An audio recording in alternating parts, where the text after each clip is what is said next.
Welcome to the lecture on Gender and Sex for the American College Student, CEPD 6178. And in this lecture, we're going to be talking about gender and sex as it relates to the American college student.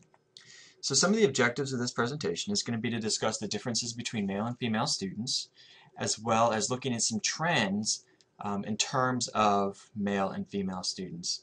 But before we do that, I want to talk about gender and sex and what are the differences. Well, the biggest difference is when we refer to sex, we're talking about biological differences. So what is the biological identification of an individual? Chromosomes, DNA, those types of things. When we talk about gender, this is a socially constructed concept. So it is the masculinity or femininity versus male or female. Phrases like act like a man goes into gender because that's socially constructed. What is a man? How are you to act like a man? It's socially constructed. And that goes into gender roles. Now the reason why I wanted to talk about the difference is because more often than not, institutions are referring to the sex of a student. As classification purposes, you're expected to check a box, and if you check a box as you identify versus what you biologically are, then you can be reclassified and those type of things. So a lot of the data and the trends are based off of sex versus gender. But for student affairs perspectives, we tend to be more concerned about gender and how one identifies. So there's that distinction in higher education that's very important. So when we talk about enrollment of men and women, we can see that, and it's commonly known, that women are more likely to enroll in college than men are. And you can see here that there is this continual incline of women versus this somewhat steady incline of men.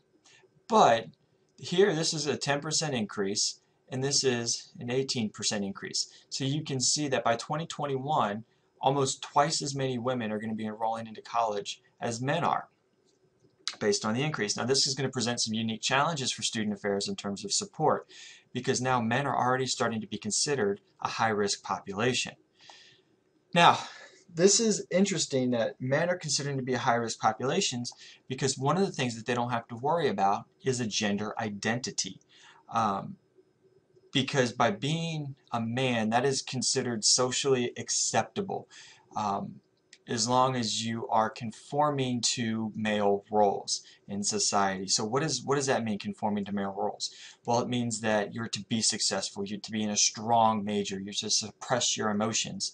And a lot of these things relate back to the college experience. All right, so if we think about what is the typical college experience, well, we're thinking about Animal House. All right, we're thinking about a bunch of guys sitting around drinking beer and partying. Okay, that is considered a college male experience. And if we think about Tinto, what does that mean?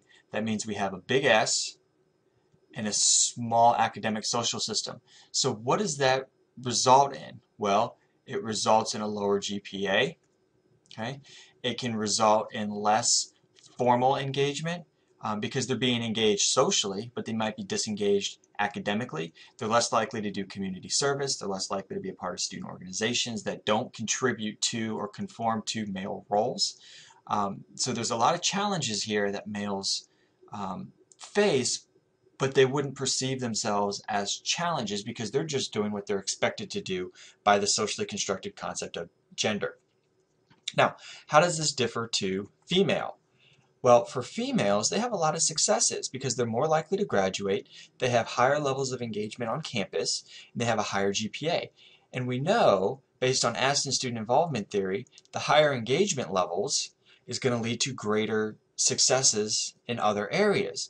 And they're not engaged more, but the quality of engagement is also better than males. So that leads to better development in certain areas. So overall, females are generally getting a better experience out of college. But what are the challenges that they face? Well, there's a lot of things, the obvious one is the glass ceiling, lower pay than men, stereotypes, and all of those. But some of the specific ones are, in terms of academics, is this whole concept of a female occupation. Okay, so females are to go to college to be teachers, nurses, fine arts, all of the things that are typically considered female occupations. When they go outside of that, such as in the STEM fields, that's where you'll start to see the retention rate go down a little bit. And that's a big part of the campus climate, is because they're in an unsupportive environment. And if we know from the student involvement theory and Tinto's theory, if they're in an unsupportive environment, in the IEO theory, then the output of the outcomes is going to be negative. So then they also have to combat this idea of femininity. All right, and what is the ideal body image? And am I being a female? Am I responding the way I should be? Am I expressing my emotions? Am I doing all of these things that society tells me I should be doing? And a lot of that can lead to some body image issues, which leads to eating disorders. And women are much more likely to have eating disorders than men are, which can also lead to some other mental health issues. So as you can see, despite being a little bit more successful and a little bit more and being less risk than male students, female students have a lot more challenges that they need to overcome than male students. So what does this mean in terms of retention in the degree? Well, you can see that there is a small percentage here of females that graduate in 6 years over their male counterparts. Now, in terms of attrition and not returning, you can see it's almost equal here. It's about 30% to 31%. So according to these numbers, as a 6-year rate, females are graduating slightly more than males are. But at a 4-year rate, it is a little bit higher for females. Now, what does this mean in terms of intersectionality of men and women? What do I mean by intersectionality? Well, what happens when we start adding different identities onto it, such as race?